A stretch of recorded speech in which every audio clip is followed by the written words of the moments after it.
नमस्ते सदावत्सले मातृभूमि। आज योगी आदित्यनाथ जी ने एक 15 अधिकारियों पर एक्शन लिया। 4 डिपार्टमेंटों के 15 अधिकारियों को एक साथ सस्पेंड किया एक घटना पर। योगी जी एक्शन में दिखाई दे रहे हैं। ये वही मुख्यमंत्री कर सकता है जिसको इस बात का डर ना हो कि भविष्य कैसा होगा, क्योंकि ये जो सरकारी कर्मचारी है इस पर हाथ डालना इतना आसान नहीं होता, इसको निपटाना इतना आसान नहीं होता, सबकी रिस्पॉन्सिबिलिटी फिक्स करना इतना आसान नहीं होता। जबकि हकीकत ये है कि रिस्पॉन्सिबिलिटी फिक्स करनी चाहिए, रिस्पॉन्सिबिलिटी सबकी होनी चाहिए, सब रिस्पॉन्सिबल होने चाहिए। है क्या कि हमारे यहाँ की एक समस्या है। मैं उस प्रकरण को बताऊं कि आखिर कौन सी घटना थी जिसमें 4 डिफरेंट डिपार्टमेंट के लोग वसूली करने तो जाते हैं। वसूली मतलब भाई हमसे सैंक्शन नहीं ली, हमसे अप्रूवल नहीं लिया, हमारे अप्रूवल को लेकर आपको, तो 4 डिपार्टमेंट अलग अलग जाते हैं और उसमें एक बड़ा जो अमला है वो उसमें शामिल होता है जो वसूली करता है इन कामों पर। अब वो घटना हुई तो जो वहाँ पर वसूली करने जाता है, वसूली से मतलब है जिसकी जिसकी रिस्पॉन्सिबिलिटी होती है कि आप अप्रूवल इनसे लेंगे, आप हमसे सैंक्शन लेंगे, आप हमारे बगैर ये कर नहीं सकते, आपको हमसे ये लेना पड़ेगा। उन सभी डिपार्टमेंटों के अधिकारियों को एक साथ निपटाया। पहले 2 लोगों का एक कमीशन बनाया, उस कमीशन में 2 आईपीएस ऑफिसर्स का, मैं आईपीएस या आईएएस ऑफिसर हूँ, उनका कमीशन बनाया और उस कमीशन से कहा कि ये बताओ कि इस घटना के लिए हमारे सरकार के कितने डिपार्टमेंट रिस्पॉन्सिबल हैं। है क्या कि मिनिस्ट्री ऑफ लॉ भी महाराज जी के पास है, मिनिस्ट्री ऑफ होम अफेयर्स भी महाराज जी के पास है, मिनिस्ट्री ऑफ सेफ्टी भी महाराज जी के पास है। तो फिर सारे डिपार्टमेंट महाराज जी के पास हैं, महाराज जी ने उस पर कमीशन बनाया और निपटा दिया। मैं जैसे बार बार कहता हूं कि ये नौबत आती क्यों है कि हमको सीधा निपटाना पड़े। हालांकि ये भी बहुत बड़ी बात है कि 15 अधिकारियों को एक साथ निपटाने का साहस, और मैं मानता हूं कि महाराज जी में साहस की कोई कमी नहीं, किसी भी स्तर के साहस की कमी नहीं, केवल उनको कन्विंस होना चाहिए, उनके मस्तिष्क में बात आनी चाहिए और वो जस्टिफाइड होने चाहिए कि आखिर जो बात जो वो करने जा रहे हैं वो सही है और सही दिशा है। अब वो सही है, मैं बार बार कहता आया हूं कि किसी भी मुख्यमंत्री, प्रधानमंत्री, मिनिस्टर, काउंसिलर मिनिस्टर या कोई बड़ा अधिकारी, उसकी आंख नाक कान क्या होते हैं, उसके पास सूचना का तंत्र क्या होता है। उसके पास सूचना का जो तंत्र होता है, मैं एंशिएंट टाइम में थोड़ा सा जाऊं, हालांकि आज भी वो तंत्र है, लेकिन आज वो तंत्र इतना निष्फल क्यों है, वो आज इतना सफल क्यों नहीं है।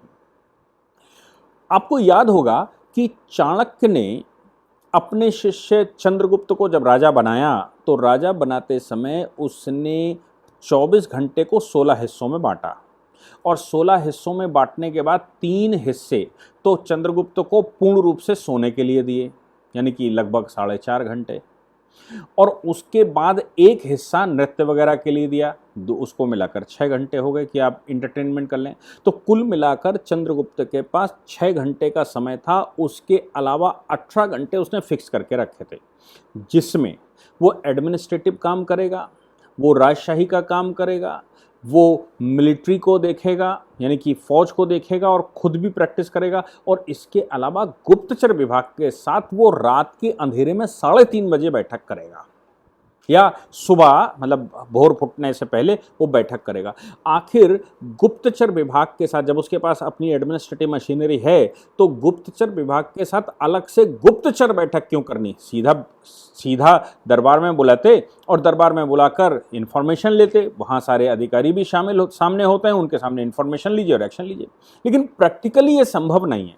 तो जो गुप्तचर डिपार्टमेंट है, उस डिपार्टमेंट की किसी को जानकारी नहीं होनी चाहिए थी, और गुप्तचरों ने क्या सूचना दी इसकी जानकारी भी किसी को नहीं होना चाहिए था। केवल शासक को ये बात पता होनी चाहिए कि वो क्या चल रहा है हमारे प्रदेश में, अंदर क्या चल रहा है, और बॉर्डर इंटरनेशनल सिक्योरिटी की बात आती है कि इंटरनेशनली क्या चल रहा है, दूसरे देशों में क्या चल रहा है। तो इंटरनल सिक्योरिटी जिसको हम LIU आजकल कहते हैं, लोकल इंटेलिजेंस, यूनिट, और उसके अलावा आईबी इंटेलिजेंस ब्यूरो, हमारी बहुत सारी इंटेलिजेंस की रिपोर्टें आती हैं, रॉ अलग काम करती है, इंटेलिजेंस ब्यूरो अलग काम करती है। तो ये बहुत सारे डिपार्टमेंट आखिर बनाकर रखे गए थे, क्यों? तो आज की तारीख में जो एलआईयू है उसके साथ भी बैठक अलग से। अब एलआईयू की रिपोर्ट किसको जाएगी?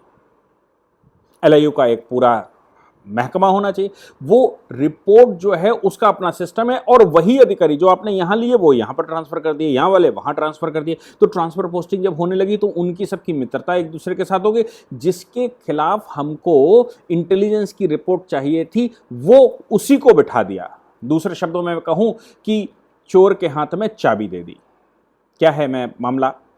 तो उस समय क्या होता था कि चंद्रगुप्त इंटेलिजेंस के साथ अलग बैठता था और अपने राज दरबार में जो उसके सिविल सर्वेंट हुआ करते थे उनसे अलग रिपोर्टिंग लेता था, अधिकारियों से अलग रिपोर्टिंग लेता था। और उस अधिकारी अगर मिस इन्फॉर्मेशन उसको देते थे तो मिस इन्फॉर्मेशन को करेक्ट करने के लिए वो गुप्तचरों का सहयोग लेता था, और गुप्तचरों से वो सही इन्फॉर्मेशन मिले ऐसा करता था। तभी तो राजा न्याय कर पाएगा। अगर राजा के पास केवल एक सिस्टम है और अगर उसके दो सिस्टम बनाए भी गए, दोनों ही एक दूसरे से मिल गए, तो राजा के आंख कान नाक तो वो बन जाएंगे। अब आम जनता अगर चिल्लाएगी, जैसे घनानंद के समय पर था कि घनानंद, आम जनता चिल्ला रही, लेकिन घनानंद को सूचना सिर्फ वही जाती थी जो सूचना उसको जानी। उसके अधिकारियों के द्वारा जो अत्याचार किए जाने, उस अत्याचार को छुपाते हुए सूचना घनानंद को वो जाती थी जो उसको प्रिय थी। उसको लगता था सब कुछ अच्छा चल रहा है, और वो अपने मदिरापान में और मदमस्ती में चूर रहता था। लेकिन ये व्यवस्था चंद्रगुप्त के समय पर चाणक्य ने चेंज कर दी, और उसने कहा कि नहीं, गुप्तचर इंटरनल और एक्सटर्नल दोनों ही राजा से अलग से बैठेंगे, और गुप्तचरों की जानकारी किसी को नहीं होगी कि आखिर हमारे गुप्तचर कौन हैं और क्या कर रहे हैं। इंटरनल गुप्तचरों की भी जानकारी एडमिनिस्ट्रेशन को नहीं होगी। और इसके अलावा डिफरेंट सोर्सेज से जो इंफॉर्मेशन आएगी वो आती रहेगी। तो हमारी समस्या क्या है? हमारी समस्या आज की ये है कि जिनसे हम इंफॉर्मेशन मांगते हैं वही अगर अत्याचारी हो, वही अगर मिला हुआ हो, वही अगर मिस इंफॉर्मेशन दे रहा हो। जैसे करप्शन का एक मामला आता है, करप्शन के मामले में लगातार लोग ये कह रहे हैं कि भाई उक्त व्यक्ति तो अच्छा है, बहुत बहुत ईमानदार है, लेकिन साहब नीचे पैसे बढ़ गए। अब सवाल ये पैदा होता है कि लोग बदनाम ये करते हैं कि पिछली सरकार में अगर मैं 200 रुपये में काम करवाता था तो आज की सरकार में साहब 250-300 रुपये पड़ने लगे। किसी भी सरकार के टाइम की ये घटना है, और किसी भी राज्य की ये बात आप सुनने को मिल जाएगी कि पिछली बार से रेट बढ़ गए साहब। है क्या कि अगर सरकार का मुखिया बहुत ईमानदार है तो भी ये घटनाएं होना स्वाभाविक है। क्यों? क्योंकि उसके पास जो एडमिनिस्ट्रेटिव मशीनरी है, जो एग्जीक्यूटिव मशीनरी है, वो तो वही है पुरानी वाली, और एग्जीक्यूटिव मशीनरी जो नीचे खेल रही है उसकी इंफॉर्मेशन राजा को पहुंचती नहीं है। और राजा को अगर कोई दूसरा व्यक्ति इंफॉर्मेशन देने जाता है तो फिर वो टारगेट हो जाता है, क्योंकि अधिकारियों से उसको बचना नहीं है और अधिकारियों ने खेल खेलना ही है। और राजा के कुछ तो अधिकारी ऐसे होंगे जो उसके बहुत फेवरेट होंगे, जिसको वो मुख्य सचिव बनाएगा, जिसको वो प्रमुख सचिव बनाएगा, जिसको अपने डिफरेंट डिपार्टमेंट का सचिव बनाएगा। अब वो लोग अगर नीचे की मशीनरी, और वो आज की तारीख में वो आईएएस ऑफिसर होगा, पीसीएस ऑफिसर प्रमोट होकर आईएएस हुआ होगा, तो वो नीचे से गया होगा। कभी वो तहसीलदार हो सकता है एडीएम रहा हो सकता है एसडीएम रहा हो, फिर वो डीएम बना होगा, कमिश्नर बना होगा, फिर वो सेक्रेटरी बना होगा, फिर वो चीफ सेक्रेटरी बना होगा, ऐसे। तो उसके काम करते करते जिस पोस्ट पर वो पहुंचा है उसको अनुभव, अच्छे अनुभव के लिए हमने रखा था, उसके साथ भ्रष्टाचार के भी अनुभव वो अपने लेकर जाता है। और मशीनरी मैकेनिज्म उसकी बनी हुई है, क्योंकि हम तो सरकार में 5 साल के लिए आते हैं, हकीकत ये है कि वो तो 35 वर्ष के लिए आता है, 30 वर्ष के लिए आता है। तो 5 वर्ष आपको झेलना, फिर आपके बाद दूसरा आएगा, उसको भी झेलना है। और कोई भी अधिकारी सरकार के साथ कॉम्पेटेबल हो ही जाता है। वो पानी के ग्लास की तरह, ग्लास में पानी की तरह होता है, जिस ग्लास में डाला उसी का रूप धारण कर लेता है। तो इतना विश्वास तो किया ही नहीं जा सकता कि हम जिसको अपना बहुत अच्छा मान रहे हैं वो हमको सही इंफॉर्मेशन देगा। तो अब क्या करना होगा कि जिस समय घटना हो जाएगी उस समय घटना तो सामने आने वाली, तो घटना के समय पर कमीशन बनाकर उसका इन्वेस्टिगेशन करना और उसमें निपटा देना। तो एक बात जो हम लोग स्वास्थ्य के लिए कहते हैं वो ये है, prevention is better than cure. तो हम क्योर करने वाले हैं, लेकिन प्रिवेंशन कैसे हो इस पर विचार करने की बहुत ज्यादा आवश्यकता हमारे आज के आधुनिक समय पर लोगों को पड़ती है अधिकारियों के विषय में। तो गुप्तचरी अब दूसरी चीज रहती है कि आज के समय पे डेमोक्रेटिक प्रोसेस है। उस समय घनानंद के टाइम पर या चंद्रगुप्त के टाइम पर वो डेमोक्रेटिक प्रोसेस हुआ नहीं करता था कि पार्टी सिस्टम है उससे पता कर लें, तो वो तो गुप्तचरी विभाग था। आज की तारीख में हर एक जो सरकार बनती है उसके पास अपनी पार्टी होती है, पार्टी का एक हायरार्किकल सिस्टम होता है, लेकिन पार्टी के हायरार्किकल सिस्टम में वो लगभग 80% लोग, मैं 90% की बात करूं, जो वहां अपॉर्चुनिटी ढूंढने जाते हैं वो जाते हैं। अब जो अपॉर्चुनिटी ढूंढने गया है वो पहले मंडल अध्यक्ष उसको होना है, फिर जिला अध्यक्ष उसको होना है, फिर क्षेत्रीय अध्यक्ष उसको होना है, फिर प्रदेश अध्यक्ष उसको होना है, फिर राष्ट्रीय अध्यक्ष उसको होना है। तो वो अपनी उसी में, और कौन बनाएगा, उसका वरिष्ठ अधिकारी बनाएगा जो घोषणा करेगा, वो उसकी सेवा में लगा हुआ है। तो इंफॉर्मेशन करेक्शन कैसे हो, इंफॉर्मेशन करेक्ट कैसे आए, ये भी आवश्यक नहीं है कि जो सरकार में बैठा है अधिकारी, वो राजा अपने पॉलिटिकल पार्टी के साथ बहुत कॉम्पिटेबल हो जाए, क्योंकि पॉलिटिकल पार्टी का अपना स्टेटस है, वहां का अपना प्रभाव है। क्यों? क्योंकि मैं इसलिए कह रहा हूं कि इंदिरा गांधी 1965 में जब 65-66 में मुख्य प्रधानमंत्री बनी, तो 1968 में संगठन और सरकार में बहुत भयंकर द्वंद्व हो गया था, बहुत भयंकर, कोई सामान्य द्वंद्व नहीं था।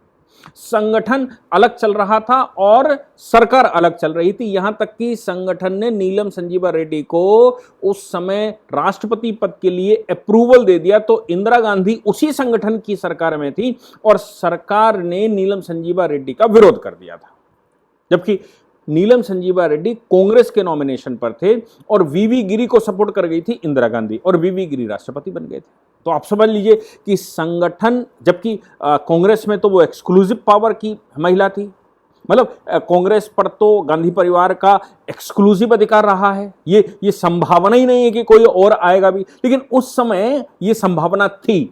इसलिए संगठन और सरकार में बहुत अच्छा कॉम्बिनेशन हो ये भी आवश्यक नहीं है। अंदर की कहानी तो जो सीटों पर बैठा है वही जानता होगा, जो काम कर रहा है वो अच्छा जानता होगा, और उसकी मजबूरी काम करने वाले की ये भी है कि उसको सबके साथ कोऑर्डिनेशन बिठाना है, ये भी समस्या है। तो फिर जो सरकार में बैठा है उसके पास एक ऑप्शन रहता है कि सरकारी कर्मचारी, सरकारी मशीनरी उसके आंख नाक कान बन जाए। और सरकारी मशीनरी को मैंने आपको बताया कि सरकारी मशीनरी तो हर सरकार के साथ होती है। जिन अधिकारियों को आज हम अपना बहुत खास मान रहे हैं, वो कल सरकार अगर बदल जाती है तो किसी और के बहुत खास हो जाएंगे, और मेरे सरकार से पहले जो सरकार थी उसके बहुत खास थे, क्योंकि उनको तो नौकरी करनी है 35 वर्ष, वो किसी सरकार से कोई द्वेष दंड नहीं लेना चाहते। इसलिए अगर कोई दूसरी पॉलिटिकल पार्टी के लोग कुछ गड़बड़ कर रहे होंगे तो वो उनको भी बचा ले जाएगा, भले ही वो सरकार के बहुत नजदीक हो, भले ही वो काउंसिल मिनिस्टर के बहुत नजदीक हो। बात मेरी समझ में आपके आ रही होगी। तो जो क्योर कर रहे हैं उसकी जगह प्रिवेंशन ज्यादा आवश्यक है। अब प्रिवेंशन के लिए यह भी आवश्यक है कि गुप्तचरी व्यवस्था वैसी हो जैसी कि चंद्रगुप्त के समय पर चाणक्य ने बनाई थी, कि हमारे पास इंफॉर्मेशन आने के 4-5 साधन हों, तो हम उन 4-5 साधनों की इंफॉर्मेशन पर क्रॉस वेरीफाई करने के बाद निर्णय लें। अन्यथा क्या हो जाएगा कि हमारा निर्णय गड़बड़ हो जाएगा। अगर मैं केवल संगठन की बात मानता हूं तो भी गड़बड़ हो जाएगा, अगर मैं केवल सरकार की बात मानता हूं तो भी गड़बड़ हो जाएगा, मैं अपने सचिवों की बात मानता हूं तो भी गड़बड़ होने की संभावना है, मेरा कोई खास व्यक्ति हम मेरे साथ है वो हमें इंफॉर्मेशन देता तो भी गड़बड़ हो सकता है। तो क्या है, इंफॉर्मेशन के कई एक प्रकार अपने पास होने चाहिए। आज की तारीख में LIU बैठी हुई है, लोकल इंटेलिजेंस सब जगह पूरे देश में बैठी हुई है। लोकल इंटेलिजेंस उन्हीं अधिकारियों में से आते हैं जो अधिकारी उधर रहते हैं या फिर वो मिले रहते हैं। लोकल इंटेलिजेंस का आपको बता दूं क्या,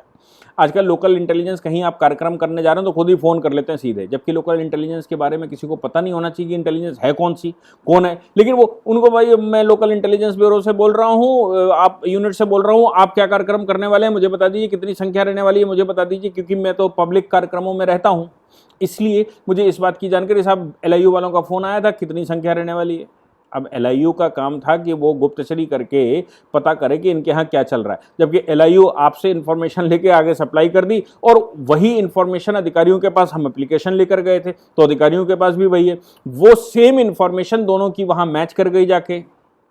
सही क्या गलत क्या इसका अंदाजा अभी मुश्किल हो जाएगा। इसलिए यहां पर महाराज जी ने जो एक्शन लिया, अब हम लोग उत्तर प्रदेश में आ जाते हैं वापस। महाराज जी ने जो एक्शन लिया उस एक्शन में खास बात यह थी कि जो जो डिपार्टमेंट उसमें शामिल हैं उन सब पर एक साथ एक्शन लिया। हुआ क्या था, लखनऊ के एक होटल में आग लग गई। आग लगने की वजह से 2 महिलाएं सहित 4 लोगों की मृत्यु हो गई। 10 लोग मृत्यु शैया पर इस समय मृत्युतुल्य शैया पर हैं, यानी कि 14-15 लोगों की हानि। अब आप सोचिए कि फॉल्ट की वजह से, आग लगने की वजह से 14-15 लोगों की हानि। अब वो होटल जो बना था, उस होटल को निर्माण के समय पर या उसके बाद कौन कौन से डिपार्टमेंट शामिल रहे होंगे? एक तो डेवलपमेंट अथॉरिटी शामिल रही होगी, लखनऊ का मामला है तो एलडीए शामिल रहा होगा, यानी कि डेवलपमेंट अथॉरिटी ने उसका नक्शा अप्रूवल दिया होगा। अर्बन प्लानिंग डिपार्टमेंट उसमें होगा, अर्बन प्लानिंग डिपार्टमेंट ने उसको अप्रूवल दिया होगा। इलेक्ट्रिसिटी सेफ्टी डिपार्टमेंट ने उसको अप्रूवल दिया होगा। एनर्जी डिपार्टमेंट ने उसको सैंक्शन दिया होगा। होम डिपार्टमेंट ने उसको सैंक्शन दिया होगा। हो सकता है एनवायरनमेंट डिपार्टमेंट ने भी उसको सैंक्शन दिया हो। और इसके अतिरिक्त एक्साइज, अब देखिए बहुत गहराई से महाराज जी ने इनको चिन्हित किया है। एक्साइज डिपार्टमेंट मतलब जो उसमें मटेरियल लगाया गया होगा, जो इससे उसका कंस्ट्रक्शन हुआ होगा, जहाँ से भी लाएंगे उसकी क्वालिटी को लेकर एक्साइज डिपार्टमेंट के सामने से वो सारी चीज़ें निकली होंगी। एक्साइज एंड कस्टम उसके माध्यम से गई होंगी। तो फिर क्वालिटी कैसे खराब हो गई? अब देखिए, हमारे पास फायर डिपार्टमेंट होता है। फायर डिपार्टमेंट का काम है कि कोई भी बिल्डिंग, उसका अपना क्राइटेरिया है कि हमारे यहाँ कोई भी बिल्डिंग है उसमें फायर सेफ्टी के प्रोविजंस हों। खास तौर से कॉमर्शियल बिल्डिंगें, खास तौर से industrial buildings, multi storey buildings, hotel या कन्वेंशन सेंटर्स, या इस तरह के और जो शादी बारात वाले सेंटर्स होते हैं, वो कोई जहाँ पर एक से ज़्यादा लोग होते हैं, अलग अलग लोग बाहर से आते हैं, उनके लिए उस बिल्डिंग को फायर डिपार्टमेंट से अप्रूवल लेना पड़ता है। फिर वो बताते हैं कि भाई फायर सेफ्टी क्या है, आप कहाँ कहाँ ये फायर एक्सटिंग्विशर लगाइए, सेंट्रल फायर एक्सटिंग्विशर लगने हैं कि पानी वाला लगना है, कि कहीं बाल्टियाँ उसकी बालू की रखनी है, कि कहीं पर वो फुसफुस वाला कार्बन रखना है, ये सब कुछ। और समय समय पर जो बिल्डिंगें उसके संज्ञान में हैं वो उन बिल्डिंगों में सर्वे करे और देखे। जैसे अभी बीच में जिस समय गुजरात में एक घटना हो गई थी 2 साल पहले, 3 साल पहले, तो गुजरात में एक कोचिंग सेंटर में घटना होने के बाद पूरे देश भर की कोचिंगों में मार अभियान चला। और उस अभियान में उन्होंने कहा कि भाई इसमें फायर डिपार्टमेंट का वो नहीं है, इतने बच्चे आते हैं, उतने लोग आते हैं, और बिल्डिंग में वो सील कर गए। पूरे देश में चला। तो कुछ समय के लिए आ जाते हैं, लेकिन यहाँ पर LDA, fire department, energy department, electricity department और एक्साइज, ये मुख्य भूमिका में हैं। तो माननीय योगी जी ने दो लोगों की अध्यक्षता में एक समिति बना दी। उस समिति में लखनऊ के police commissioner Shiradkar, SB Shiradkar, और कमिश्नर लखनऊ डिवीजन रोशन जैकोब, इन 2 की वो बनाई और कहा कि इस पर तैयार करिए कि आखिर मामला क्या था होम डिपार्टमेंट में। मतलब होम डिपार्टमेंट में मिनिस्ट्री ऑफ होम अफेयर्स, क्योंकि वो महाराज जी खुद देखते हैं। तो इन्होंने रिपोर्ट लगाई कि भैया कि महाराज जी इसमें जो रिपोर्ट जो भी इनकी आई होगी उसमें फायर के सही व्यवस्था नहीं थी, इलेक्ट्रिसिटी सेफ्टी का सही इंतजाम नहीं किया गया था, निकलने के रास्ते जो उसका नक्शा अप्रूवल किया गया था बिल्डिंग बनाने के समय पर, वो नक्शा सही से अप्रूव्ड नहीं था, जैसी होनी चाहिए वैसी नहीं थी, बन गई। इसके अतिरिक्त एक्साइज डिपार्टमेंट जो मटेरियल लगाया गया था वो मटेरियल भी अच्छा वेल साउंड नहीं था। महाराज जी ने क्या किया, जैसे ही ये रिपोर्ट आई वैसे ही रिपोर्ट आते ही एलडीए के अधिकारियों को, वहाँ engineer, sub divisional engineer, junior engineer, senior engineer, जो उस प्रक्रिया में शामिल होते थे, सबको एक साथ निपटाया। इनको सबको सस्पेंड करो। होम डिपार्टमेंट से इसके अतिरिक्त इलेक्ट्रिसिटी सेफ्टी डिपार्टमेंट से असिस्टेंट डायरेक्टर, उनको निपटाओ, जूनियर इंजीनियर उनको निपटाओ, सब डिविजनल ऑफिसर उनको निपटाओ। एनर्जी डिपार्टमेंट के इन लोगों को निपटाने के बाद पीसीएस ऑफिसर्स जो उसमें एलडीए के हैं, जो चीफ ऑफिसर हैं, सीईओ रहते हैं, उनको निपटाओ। एक्साइज वाले जो वहाँ जिनके जुरिडिक्शन में वो था उनको निपटाओ। और केवल इतना ही नहीं, यानी कि इन 4 डिपार्टमेंटों के 15 अधिकारियों को सीधा सस्पेंड करने के अलावा इसमें वो 2 लोग वो भी शामिल हैं जो रिटायर हो चुके हैं, जिनके समय पर ये अप्रूवल आया था। हमारे यहाँ सामान्यतः मस्तिष्क में ये रहता है कि जो रिटायर हो गया भैया, किसी तरह पेंशन बन गई, हो गया काम खत्म, अब तो घर में आराम करेंगे, जो नोच खसोड़ कर पाए थे वो कर लिया था। लेकिन महाराज जी ने कहा कि नहीं, उस समय जो अधिकारी, जिस समय ये बिल्डिंग बनी थी आज से 5 साल पहले, इस समय जो अधिकारी था, जिसका इसमें सिग्नेचर हुआ है, जिसके इनिशियल भी हुए हैं, जिसने अपनी रिपोर्टें लगाई हैं, वो सारे अधिकारी इसमें मिले हुए हैं। इन सबके ऊपर एक्शन लेंगे, सबको सस्पेंड करते हुए एक वो कमीशन बिठा दिया है और कहा इस पर डिटेल्ड इंक्वायरी लेकर आओ, इस पर डिटेल इन्वेस्टिगेशन करो, आखिर इसमें कौन कौन शामिल है। मुझे लगता है कि हमारे देश में ये बहुत कम बार होता है और ये केवल महाराज जी कर सकते हैं। लेकिन मैंने जैसे कहा कि घटना होने के बाद एक्शन, यानी कि क्योर करना, उस पर एक्शन लेना, वो एक अच्छा कदम है। लेकिन घटना ना हो, इसके लिए आँख नाक कान जो हमारा एडमिनिस्ट्रेटिव सिस्टम है उसके अतिरिक्त भी आवश्यक पड़ेगा। मैं मानता हूँ कि महाराज जी के पास हिंदू युवा वाहिनी खुद की है, वो उनकी मदद ले सकते हैं, एटलीस्ट इन्फॉर्मेशन के लिए तो ले ही सकते हैं। पार्टी में अलग से एक पूरा का पूरा महकमा बनाया जा सकता है जो सिर्फ इन्फॉर्मेशन देगा, या फिर और तमाम तरह के संगठन, देश में राष्ट्रवादी संगठन काम करते हैं जिनको लेना देना कुछ नहीं होता, वो केवल राष्ट्र हित में सुबह शाम सोचते हैं।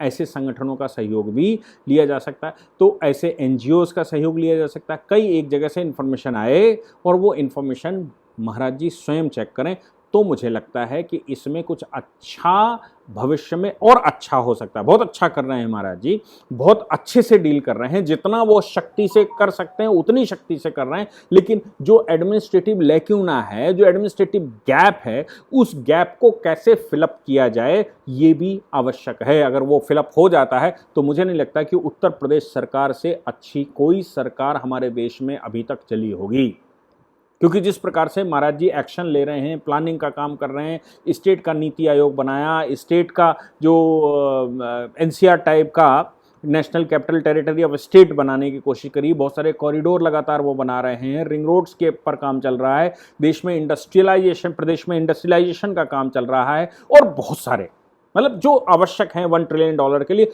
वो सब कुछ कर रहे हैं। सेफ्टी को लेकर काम हो रहा है, पुलिस प्रशासन बहुत सख्त है, तुरंत एक्शन होता है, सब कुछ। तो जो आँख कान नाक गला है, जो आँख नाक कान है सरकार को सूचना देने वाले, उन और तंत्रों की आवश्यकता है जिससे कि सरकार सही समय पर सही एक्शन ले सके और कुछ लिमिटेड इंफॉर्मेशन पर सीमित ना रहे। जय हिंद, जय भारत, वंदे मातरम।